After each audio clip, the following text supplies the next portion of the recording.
By Antoine Gara, Katie Jennings and Eliza HaverstockThe, the new high watermark in financial alchemy using special purpose acquisition corporations, or SPACs, was unlocked this week with a deal that aims to conjure tens of billions of dollars almost entirely out of thin air. On Monday morning, a SPAC called Lionheart Acquisition Corp. II unveiled a deal to take a firm that pursues Medicare litigation, called MSP Recovery, public at a whopping $32.6 billion enterprise value. The SPAC says it values MSP at about 10.5 times expected 2023 revenues. If the deal goes through, and the market agrees with Lionheart's valuation, it would make founder and CEO John Ruiz's estimated 70% stake worth over $20 billion, while his partner Frank Quesada's estimated 24% stake would be around $7 billion, on paper at least. MSP's business model is to buy medical claims and identify those paid by government-funded healthcare programs where it believes another insurer like an auto policy or workers' compensation is actually responsible. MSP then seeks to collect the full billed amount. There's usually a huge difference between what the government paid and what the healthcare system asked for, plus double damages for some cases.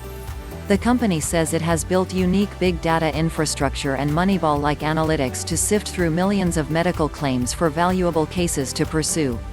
The government ends up paying bills that it should not pay for because there is no system to identify who should be the proper payer, Ruiz tells Forbes. That's what we've revolutionized in America.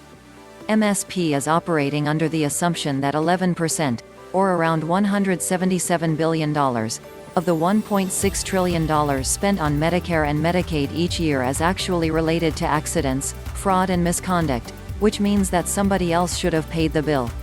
It positions itself as the champion of the taxpayer, arguing that the government-funded programs, Medicare for seniors and Medicaid for low-income people, end up paying healthcare bills that should have been paid by other insurance companies. For example, if a person is injured in an automobile accident or on the job, those bills shouldn't be paid by Medicare but by auto insurance, workers' compensation or an employer. MSP says it owns nearly $50 billion in billed claims from its clients, including doctors, hospitals and Medicare Advantage insurers, and projects it can generate a 12 times return on recoveries and then earn extra cash from interest and fines. In a slide deck for investors, MSP suggests it can possibly recover up to $27 billion from its portfolio of claims. By discovering, quantifying, and settling the billed-to-paid gap in mass financial scale, MSP is positioned to generate substantial annual recovery revenue at high profit margins, the company says. But here's the rub. It's all projections and hopes and dreams.